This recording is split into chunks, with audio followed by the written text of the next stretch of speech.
Assalamu alaikum friends. I am Taqdeesa Siddiqui with Computer Graphics for Bachelor's in Computer Science course being offered by Virtual University, Government of Pakistan. Today is our 37th lecture. We have started our discussion about curves and we are going to continue that today. So let's begin. But before we do that, we are going to have a quick recap of our last lecture's proceedings.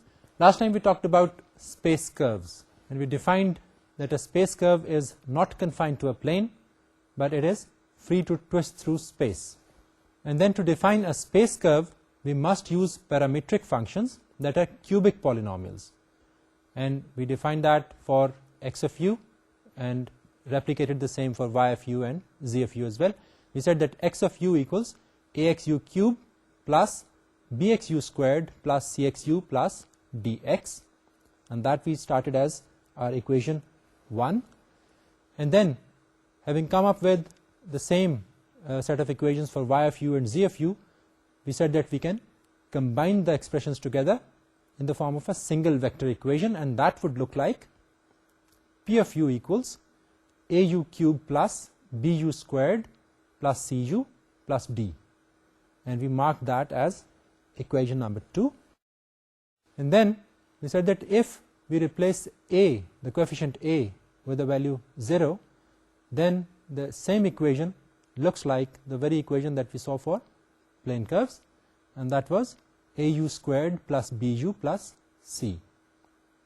The cube term would be gone agar uska coefficient 0 ho jaye, and we will be left with equation of a plane curve.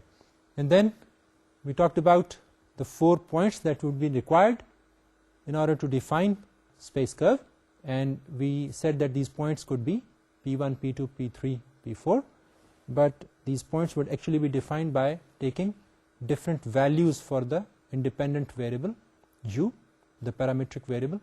We started off with the value of u to be equal to 0 and the other end at u is equal to 1, and then we arbitrarily took two other values for u, 1/3 and 2/3. So we made use of u is equal to 0, u is equal to 1/3, u is equal to 2/3, and u is equal to 1, and we defined our 4 points p0, p1/3, p2/3, and p1, and we said that we can refer to these points for simplicity as p1, p2, p3, and p4. And then we defined, making use of these values of u, we defined the x1, x2, and x3, x4 by replacing these values in the equation number 1, and we came up with these expressions for x1, x2, x3, and x4. We saw that values of u equals to 0 yielded x1 equals to dx, and u is equal to 1 yielded x4 equals ax plus bx plus cx plus dx, and the other values 1/3 and 2/3, those yielded x2 and x3 respectively. Having come up with these, making use of these x1, x2, x3, and x4, we could express ax, bx, cx, and dx in terms of x1, x2, x3, and x4, and that we did in this set of equations, which we labeled as equation 4. And here we see ax, bx, cx, and dx, all four described in terms of x1, x2, x3, and x4. And then making use of the same idea, we rewrote x of u equation, and that made use of the values that we came up with for ax, bx, cx, and dx. So putting these values in the equation, we found x of u to look like equation number 5. So this equation 5 was then rewritten, rearranging the terms together to look like this. So x of u now looks like some terms with x1, x2, x3, and x4 added together. We marked it as equation number 6. And then using the same analogy that if we can calculate it for x of u, we can do the same for y of u as well as for z of u, and then combining all the three together, we should be able to come up with the unified single vector equation. So single vector equation we expressed as this equation number 7 is depicting p of u in terms of p1, p2, p3, and p4. Remember, these are the 4 points that we started off with, which were actually defined making use of different values of u. You can recall u equals 0, u equals 1/3, 2 over 3 and 1.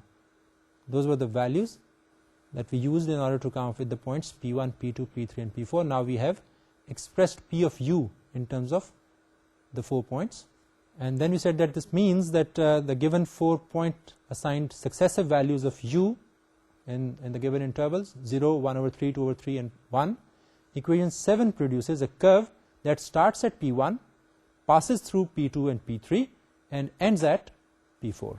And then we said that, okay, since we have come up with the equation, let's convert it to matrices.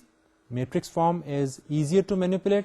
So in order to have that facility and efficiency in our programs, we came up with certain replacements in terms of matrices. First of all, we came up with these 4, G1, G2, G3 and G4. These are equivalent to the expressions that we have seen in the equation that were multiplied with the P1, P2 and P3 and P4. So coming up with this replacement, marking it as equation 8 and introducing a matrix P, which would be the transpose of a row matrix P1, P2, P3, P4. So when we will take transpose, it would become not a row matrix but a column matrix. And then we said that making use of these two definitions for G comprising of G1, G2, G3 and G4 and P comprising of P1, P2, P3 and P4 transpose, we could write P of u to be equal to Gp, and that we marked as our equation number 9. And then the matrix G, we said that it is actually a product of two other matrices, U and N, and this expression we wrote and marked it as equation number 10. Then we explained what U and N would be.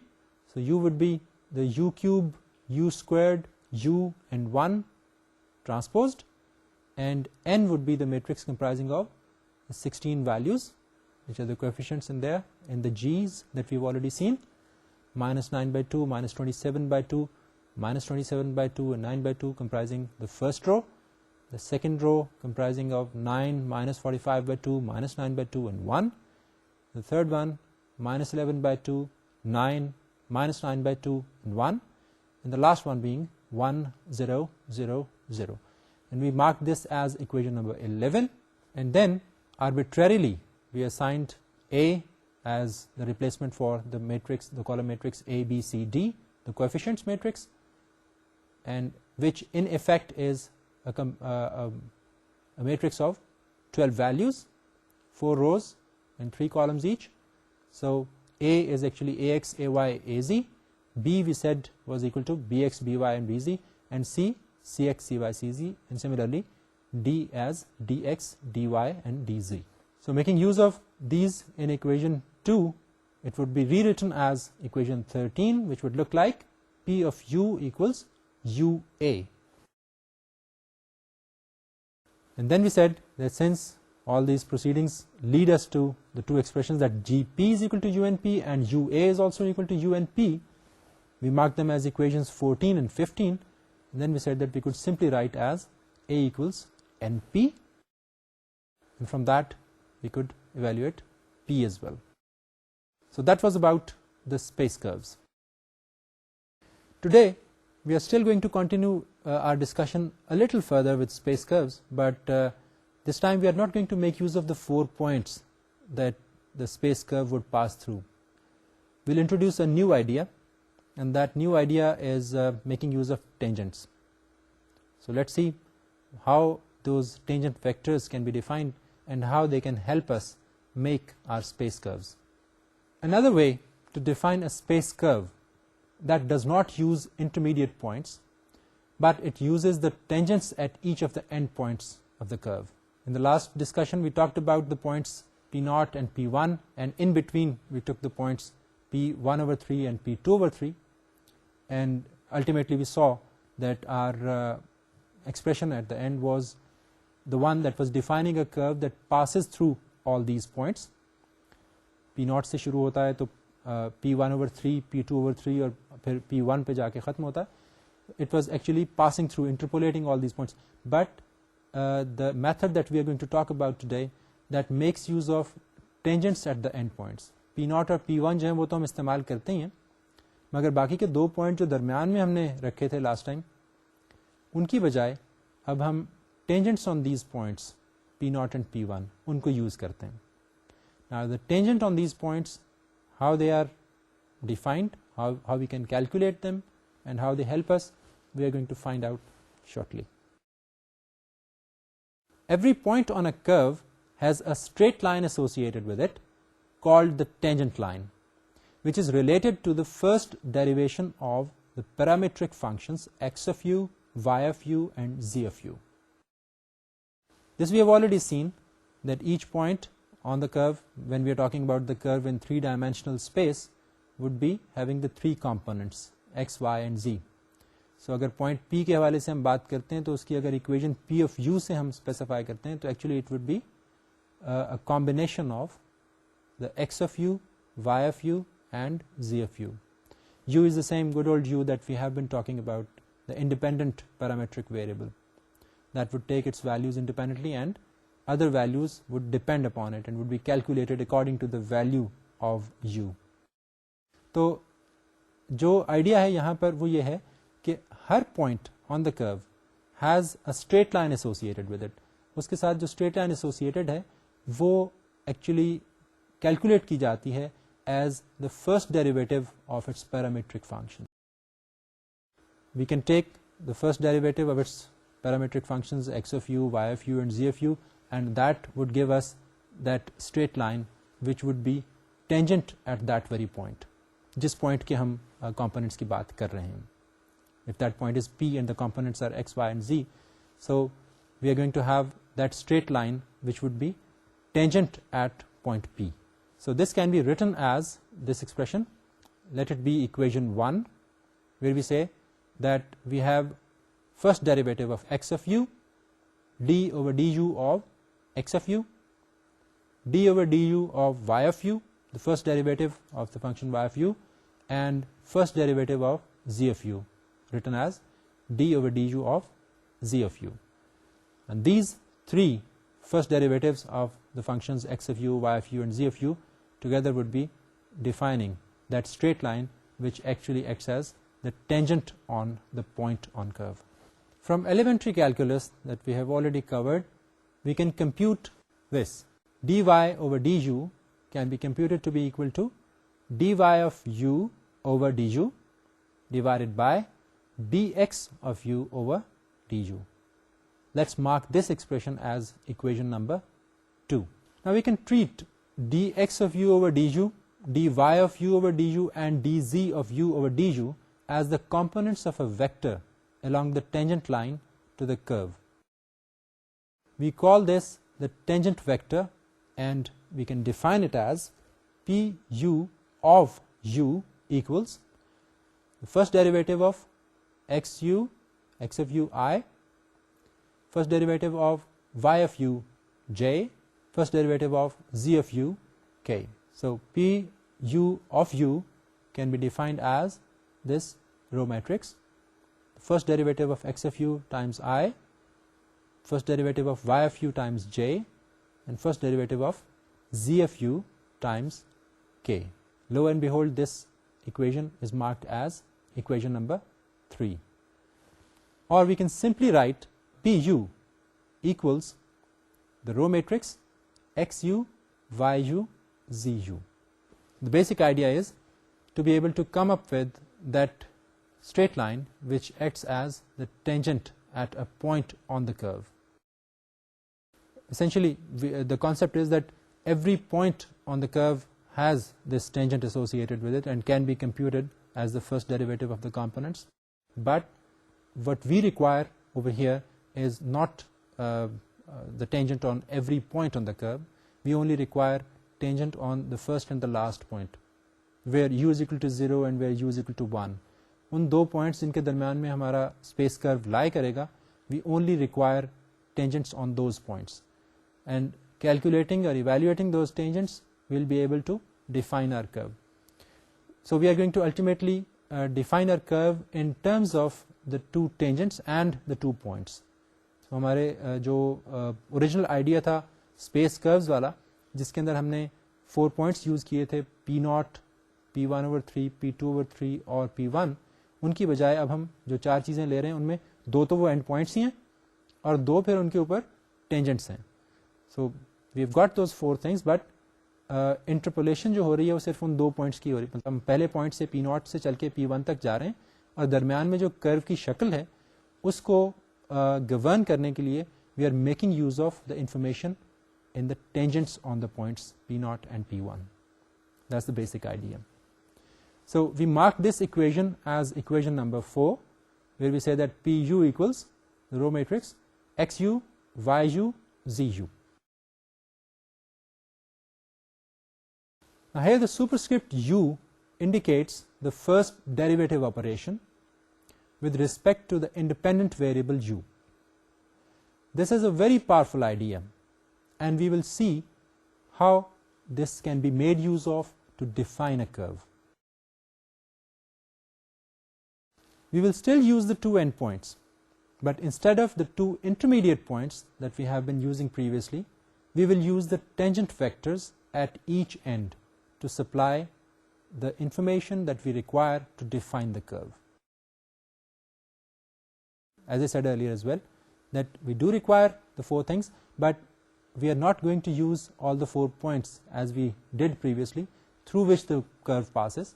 Rather, the 2 endpoints which are required, where the curve starts and where the curve finishes, those would be required, those we'll have, and additionally we'll make use of the tangents on these 2 points to give us enough information to define the shape of the curve. Of course, the basic idea of the space curve is still intact. We are going to define a space curve. We are not talking about a plane curve. So space curve is to be defined, but we are going to make use of the endpoints and tangent on endpoints. This is a very interesting idea, approximating the picture of the curve, the shape of the curve, without knowing the points through which the curve is going to actually pass.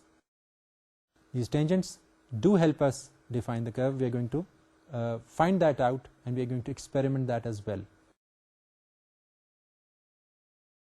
By manipulating these tangent vectors, we can control the slope at each end. The set of vectors P0, P1, and Pu0 and Pu1 are called the boundary conditions. So we will be making use of the endpoints P0 and P1, those would be there, but then again we are going to have 2 more values which would be the tangents on the points, and those would be defined as Pu, because Pu हमने वो expression denote किया है जो कि first derivative के लिए. So Pu of P0 would be Pu0, Pu of point P1 would be Pu1. So Pu0 would be the tangent at point P0, and Pu1 would be the tangent on point P1. So P0, P1 हमारे पास आ गए u is equal to 0 और u is equal to 1 वाले points, और फिर उनके ऊपर tangents हम calculate कर लेते हैं, which would be symbolized as Pu0 and Pu1. And these are called the boundary conditions. The boundary conditions which bind our shape of the curve, which define what would be the boundary of the curve in which the curve would exist. The curve is a space curve, so it would be appearing not in a plane but in 3-dimensional space. It can twist in the space, but the shape that it takes, that would be defined by these boundary conditions P0, P1, Pu0 and Pu1. Now this method itself is called the cubic Hermite interpolation, after C. Hermite, the French mathematician who made a significant contribution to our understanding of the cubic and quadratic polynomials. So this method is attributed to that French mathematician who did a lot of work in bringing these concepts to us the very way that we know them today, those of the cubic and quadratic polynomials. And this method is known as Hermite, cubic Hermite interpolation. Now we differentiate to obtain the x component of the tangent vector. As you've seen that we are going to take the first derivative, so first derivative will have to be taken for all the three components x, y and z. So सबसे पहला काम हम ये करते हैं कि x component का जो derivative है वो हम obtain करते हैं, because ultimately हमें tangent को define करने के लिए तीनों चाहिए, x, y और z components. So we say that d over du of dx of u equals, or the first derivative of dx of u equals x u, and we evaluate it to be equal to 3ax u squared plus 2bx u plus cx. So x u now equals 3ax u squared plus 2bx u plus cx. Let's mark this as equation number 5. So the idea that we are portraying over here is this. You can see in the figure, we've got the point P naught from which we have the curve starting, and at P1 it is ending. In between we've got the curve twisting, but that is being controlled not only by P naught and P1 but also by the tangents on the 2 points, the P naught and P1. The tangents are appearing as the straight lines, the PU naught and the PU1.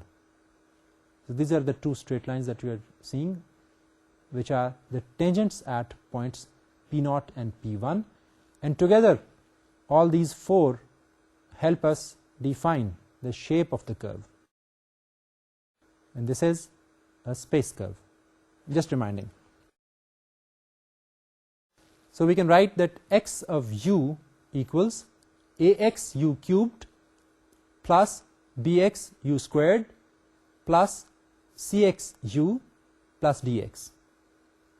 Now let's mark this as equation 1a. X of u equals ax u cubed plus bx u squared plus cx u plus dx. We are marking it as equation 1a. Now evaluating equation 1a and equation 5 that we previously marked at u is equal to 0 and u is equal to 1. What are these? The P naught and P1. These are the points where we have u, the arbitrary variable u, parametric variable u equals to 0 at P naught, and it has a value 1 at P1. So solving this equation 1a for these along with equation 5 for these 2 points where u is equal to 0 and u is equal to 1, in other words at points P naught and P1, that's what we get. You can see it on your screens that x naught equals dx, x1 equals ax plus bx plus cx plus dx, and xu naught equals cx.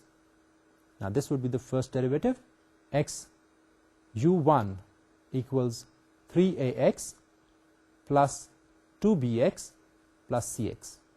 Remember, this we have achieved by evaluating equations 1a and equation 5 at u is equal to 0 and u is equal to 1.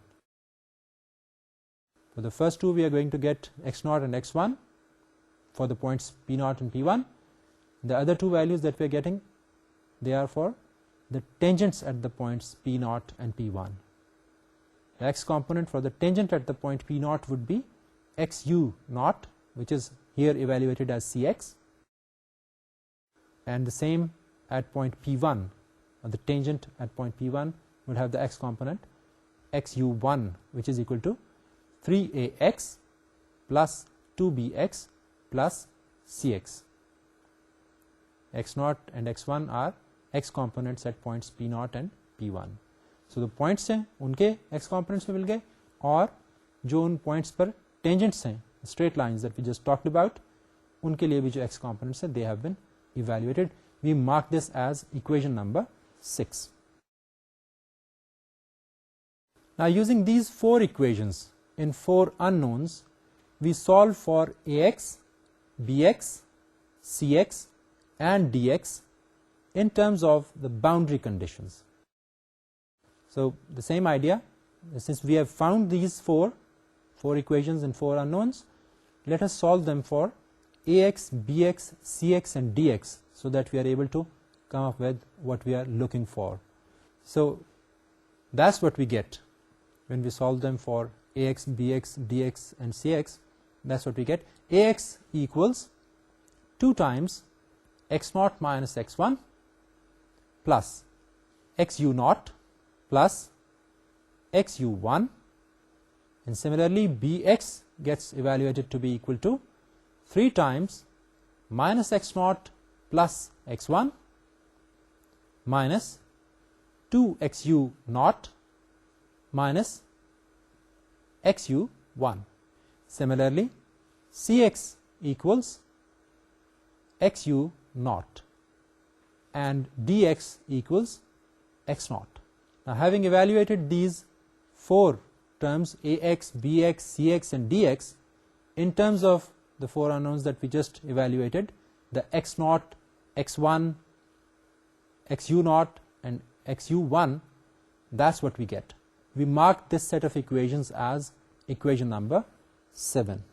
Now, substituting the result into equation 1a, that yields that x of u can now be written to be equal to 2x0 minus 2x1 plus xu0 plus xu1 whole times u cubed.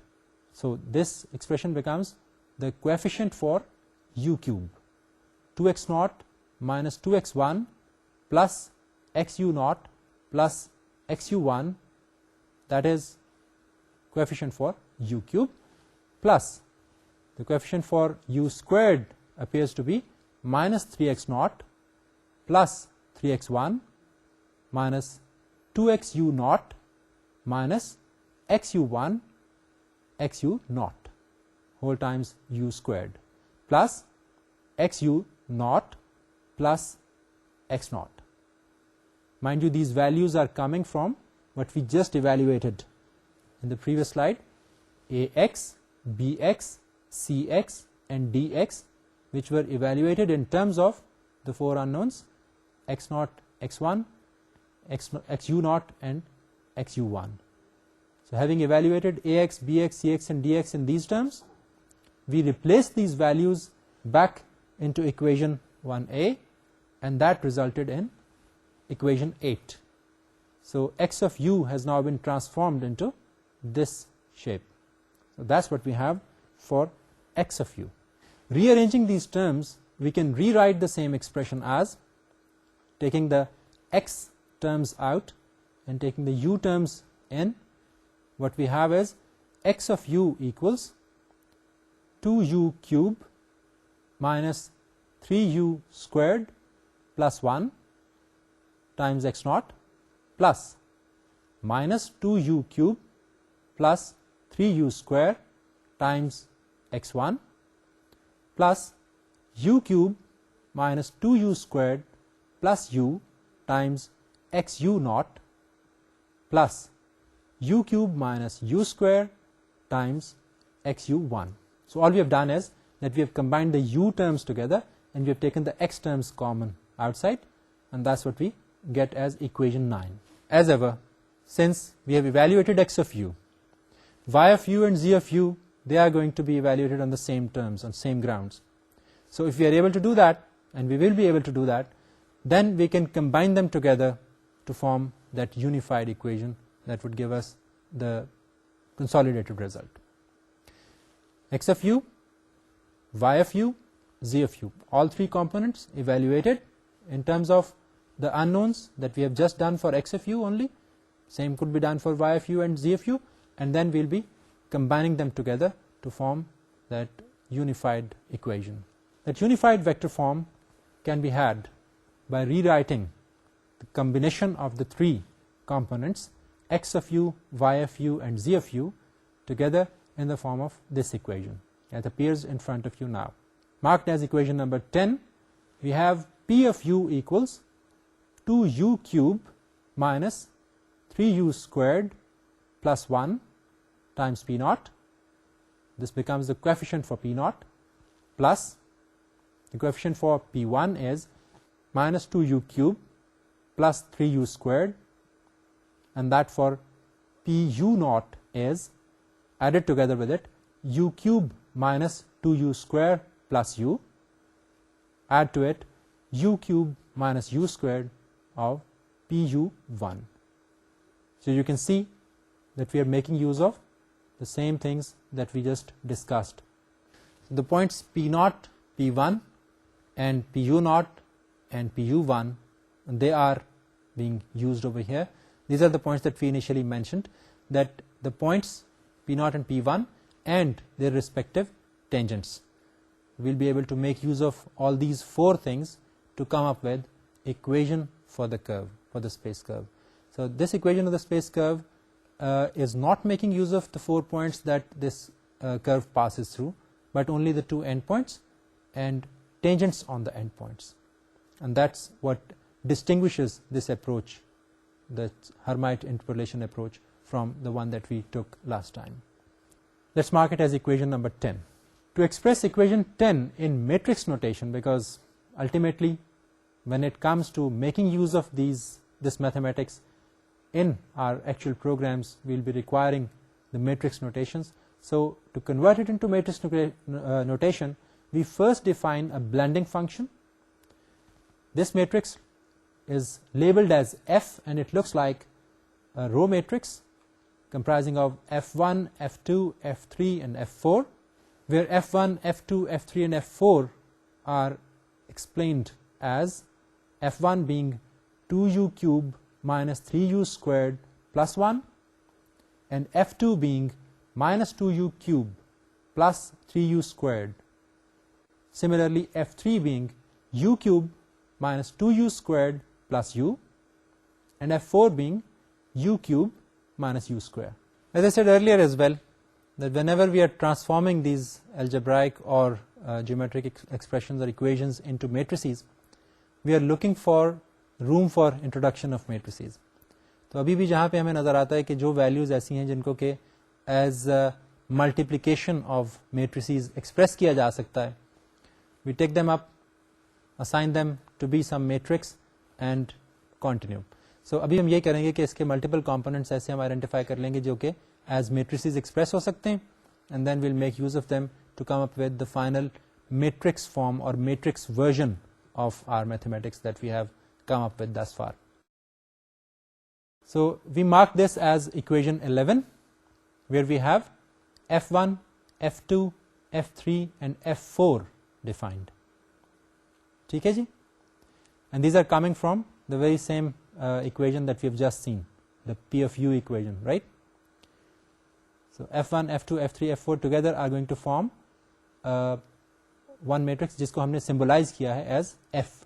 Now these matrix elements are the polynomial coefficients of the vectors, which we can rewrite as P of U equals F1 P naught plus F2 P1 plus F3 Pu naught plus F4 Pu1. तो देखा आपने, मतलब right away जो फायदा इससे हो रहा है वो ये कि आपकी रीडेबिलिटी इंप्रूव हो गई है एकदम से. यही इक्वेशन जब हम इससे पहले रीड कर रहे थे, we were finding it to be an ordeal. Now you see that the coefficient for P naught is P1, the coefficient for P1 is F2, coefficient for P naught is F1, coefficient for P1 is F2, that for Pu naught is F3, and the same for Pu1 is F4. And these four coefficients, they are coming from the original equation that we've already seen. We go back and see the values that we have assigned to these F1, F2, F3 and F4. So these are the same values which were appearing in the original equation that we came up with as coefficients for the points P0, P1 and their tangents. So that's all we have done. We picked up those values and we have assigned them F1, F2, F3 and F4, the coefficients.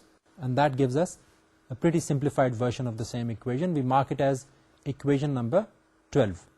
So we say P of U equals F1 P0 plus F2 P1 plus F3 Pu0 plus F4 Pu1. The last two being the tangents and the first two being the endpoints.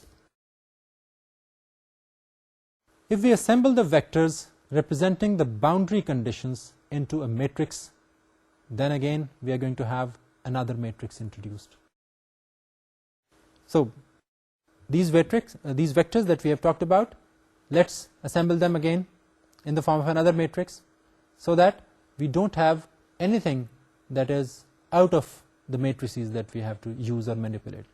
We'll try to decompose everything in the form of matrices, which would reduce our expression into a matrix multiplication or matrix arithmetic, and that's what we want, so that we can do this a lot more efficiently than it would be possible if we start from the native algebraic form. So that we express as this matrix B equals the transpose of P0, P1, PU0 and PU1, right? This is a new matrix that we are trying to introduce for the points. We have introduced for the coefficients. Coefficients के लिए हमने F matrix introduce कर दिया है. अब हम जो points हैं उनके लिए, points और उनके tangents उनके लिए P0, P1, PU0 और PU1 इनका एक column matrix बनाते हैं, लेकिन B को हम assign कर देते हैं the transpose of it, so that अभी हमने इसको रो की शक्ल में लिखा हुआ है, transpose would be automatically converted to column matrix. Row matrix का जब आप transpose लेते हैं, it becomes a column matrix and vice versa. Column matrix का transpose लें तो that becomes a row matrix.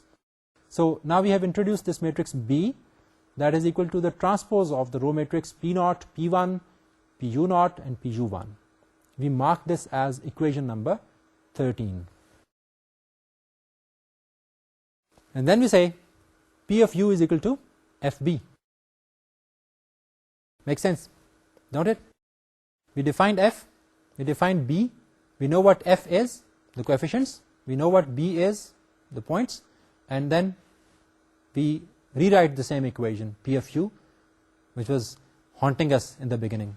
काफी लंबा expression बना हुआ था, but now having reduced it into this simple form that looks like that P of U is actually multiplication of two matrices F and B. F जो है वो हमने define कर रखा है, B हमने define कर रखा है, we know what they are, and now we write P of U in terms of multiplication of these two matrices. Simplified the job, haven't we? Let's mark this as equation number 14. P of U equals FB. Here again, we write the matrix F as the product of two matrices again. You can recall, we have been doing that before as well. Earlier on we did the same. So we write it as product of two matrices U and M, so that we can write F is equal to UM. F is equal to UM would be possible only when we decompose F into two matrices U and M.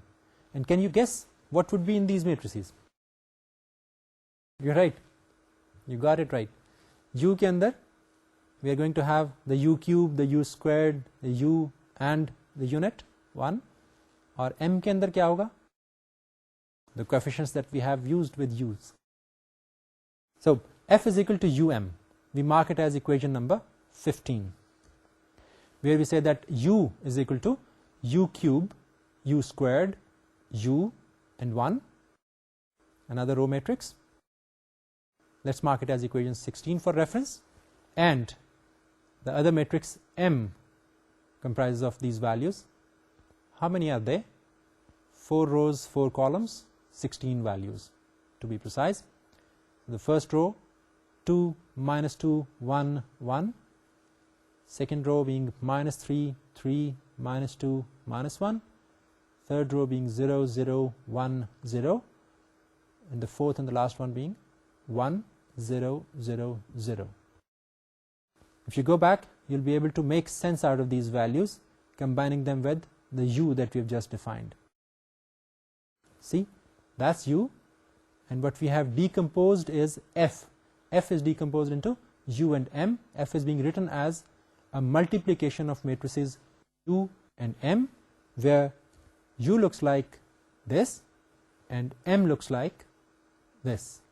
You can go ahead, multiply the two and convince yourself that what you get is actually what f is meant to be. But now rewriting equation 14 using these substitutions, we obtain P of u equals UMB. Can you recall equation 14? Equation 14 said P of u is equal to FB. But now since we have defined f in terms of a couple of matrices multiplication, UM, therefore we can replace that f with UM, and we rewrite the same equation as P of u equals UMB, and we mark it as equation number 18. It is easy to show the relationship between the algebraic and geometric coefficients for a space curve, the way we have been doing it for the plane curves as well, or using the previous method as well. So P of u is equal to UA. That's what the expression is that holds, that now P of u is equal to UA. Please recall what A is. That matrix of coefficients A, B, C, D. Now the relationship between A and B is again given by the expression A is equal to MB. Let's mark this as equation number 20. These we are going to make use of to come up with our next equation. The magnitude of the tangent vector, that is also necessary and contributes to the shape of the curve. In fact, we can write Pu naught and P1 naught as what is going to follow now. Pu naught equals M naught T naught, and we can write Pu1 as M1 T1. We have talked about the points and the tangents. The tangent's magnitude, that is also an important factor in determining the shape of the curve. So that matters, that what magnitude that tangent has. Although that the tangent is the magnitude of the tangent is not going to have a lot of difference, but definitely it affects the shape of the curve. Still it is being confined between the point P0 and P1. उनके दरमियान में तो curve को रहना है, वहाँ से तो कहीं नहीं हिल सकता. But the magnitude of the tangents is going to affect the shape of the curve between the 2 points, which is quite powerful, because we have not drawn any points in the middle, in between the 2 points. End points के दरमियान में हमने कोई point specify नहीं किए हैं. Without specifying any points, still we have developed a mechanism or a method of controlling the shape of the curve between the 2 points, the twist that it has. It may have an inflection, just like S we talked about earlier on as well. So if we want to have change of shape, that change of shape contributed by the tangents at the 2 endpoints. The magnitude we were talking about, the magnitude has an impact. Magnitude affects the shape of the curve, and the 2 tangents, they can be expressed in terms of this magnitude, where M of course is symbolizing the magnitude, as we have just seen in the 2 equations, the M0 T0 and M1 T1 respectively for the tangent at P0 and the tangent at P1. So दोनों points के tangents के ऊपर जो tangents हैं उनके magnitudes को हमने include कर लिया है इस expression में, and the M's in the 2 expressions, the M0 and the M1, they are symbolizing the magnitude of each individual tangent at the point P0 and P1. We mark this as equations 21 and 22 for both Pu0 and Pu1, Pu0 being equal to M0 T0 and Pu1 being equal to M1 T1. Now clearly this M0 and M1 are the magnitudes of Pu0 and Pu1. Using these relationships, we modify our equation number 10 as this. Now see, P of u equals 2u cubed minus 3u squared plus 1, that's the coefficient for P0, plus minus 2u cubed plus 3u squared, that's the coefficient for P1. Add to it u cubed minus 2u squared plus u times M0 T0. So this is what we have replaced in place of Pu0, the tangent at point P0.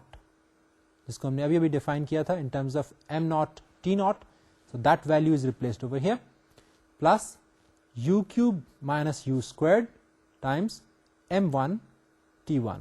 So this is the modified equation 10, and now we mark it as equation number 23, and this is the one that gives us our equation for the space curve.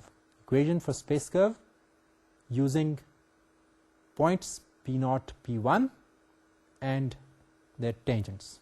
Now this ultimate resultant that we have got is actually making use of the magnitude part of the two tangents, the m0 and the m1, and if we change the values for m0 and m1, we are going to change the shape of the curve. But as I said earlier, we will not be able to drastically change the shape of the curve, but definitely it has an impact.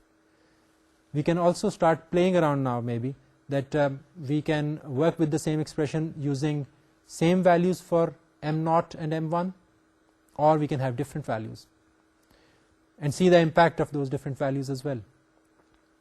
It would be really very interesting to see that if we increase the tangent, the magnitude of the tangent at point p0, which would be m0, तो अगर m0 की value को हम बढ़ाते हैं तो there is something very interesting that happens to the curve. For experiment's sake, what we can do is that we consider this for two-dimensional space only. So in that, what I mean to say is that the third component, the z, that would be forced to be 0. Forced to be 0 would mean that we are not going to have component z0 of the point p0 or z1 of the point p1, and similarly we are not going to have a non-zero value for zu0 and zu1. So if all these four are set to 0, we would be playing with only the x's and the y's. In that scenario, if we increase the value of m0, keeping all other values constant, like जो हमारे पास t0 और t1 है उनको हम constant रखें, p0 और p1 को change नहीं करें, so that would keep everything else constant. अब अगर हम m0 और m1 की values जो हैं उनके साथ play करें तो we can come up with some interesting results. So as I said, अगर हम m0 को increase करते हैं तो we'll see that the curve is actually pushed towards point p1 and vice versa. अगर हम m1 की values को बढ़ाते हैं, increase करते हैं, m0 को नहीं छेड़ते, तो फिर we'll see that the curve deflection would be pushed towards the point p0. Similarly, अगर हम दोनों values को यानी magnitudes को m0 और m1 को constant रखें मगर increase करें, अगर उनको increase करते हैं तो overall effect उसका ये होगा कि हमारी curve की deflection जो है वो बढ़ जाएगी. We are going to have a greater curvature defined just by increasing the volume, the magnitude of the two tangents at the points p0 and p1. Precisely m0 और m1 यही दो चीज़ें हैं ना, they are defining the magnitude of the tangents. तो अगर हम सिर्फ magnitudes के साथ play कर रहे हो तो उससे भी हम काफ़ी सारी चीज़ें curve की shape के हवाले से change कर सकते हैं. But of course ये change जो हम कर सकते हैं वो limited है. We have to live within the boundaries of the point p0 and p1, क्योंकि उनसे बाहर तो curve नहीं जा रहा, एक बात. और दूसरी बात ये कि जो हमारे पास tangents हैं उनकी slopes भी तो change नहीं हो रही. So keeping the slopes the same and keeping the 2 points the same, that's all we can do. But we still are able to control and affect the shape of the curve in between the 2 points. Making use of this idea, what we can do is that we can actually have multiple curves defined और उनको हम बड़ा smoothly join कर सकते हैं because of these tangents at the end points. Because of the tangents at the end points, how we can join them smoothly together? Because first derivative हम उस point के ऊपर देख लें, अगर दो curves जो कि join होना चाह रहे हैं उनका at that point, that end point which is supposed to be the joining point of the two, first derivative उन दोनों का अगर same है तो that means that they are smoothly joining together. ठीक है ना? अगर coefficient same हो तो इसका मतलब यह है कि they meet. But अगर उनके tangents जो हैं at that point वो भी same है तो इसका मतलब है कि they are smoothly meeting. So that smooth joining can be had making use of this idea. Pretty powerful, isn't it? So we are going to conclude our discussion today at this very point. Thus far what we have done is that making use of what concepts we had built last time, we have extended them a little further. पिछली दफ़ा हमने जो space curves को define करने के लिए concept इस्तेमाल किया था, पॉइंट्स को इंटरपोलेट करने का, 4 पॉइंट्स लिए थे जो कि ऑन द कर्व लाई करते थे, द पॉइंट P0 और P1 और उनके दरमियान में 2 आर्बिट्रेरी पॉइंट्स. उस आइडिया से हट के हमने एक नया आइडिया जो है वो डिस्कस किया कि हम कर्व की शेप को कंट्रोल कर सकें without having the 2 points which are interpolated, rather than having tangents at the end points used to affect the shape of the curve. So that idea we have exploited, and we have been able to establish the fact that we can change the shape of the curve between the 2 endpoints P0 and P1 by virtue of changing the magnitude of the tangents at the points. और इसी idea को मैंने कहा कि हम exploit कर सकते हैं to join multiple curves together. उनकी स्मूथ जॉइनिंग इंश्योर करने का काम जो है वो हम इसके ज़रिए से कर सकते हैं. Although there is a lot more that we can do with curves, but that will have to wait for a while, for some time, before we talk about those different methods of making use of the idea lying behind the curves, their joining and their combinations. So folks, let's call it a day here. We have talked about curves, we have talked about the basic idea. We were already introduced to that idea when we were talking about circle and ellipses, because we have initiated our discussion about primitives with points, lines and circles and then ellipses. But then we have talked about the concept of plane curves and space curves, the curves that are confined to a single plane and the curves that are not confined to a plane but are defined in 3-dimensional space. And last time we talked about an idea of defining those space curves using points that are passing through, the curve passes through them.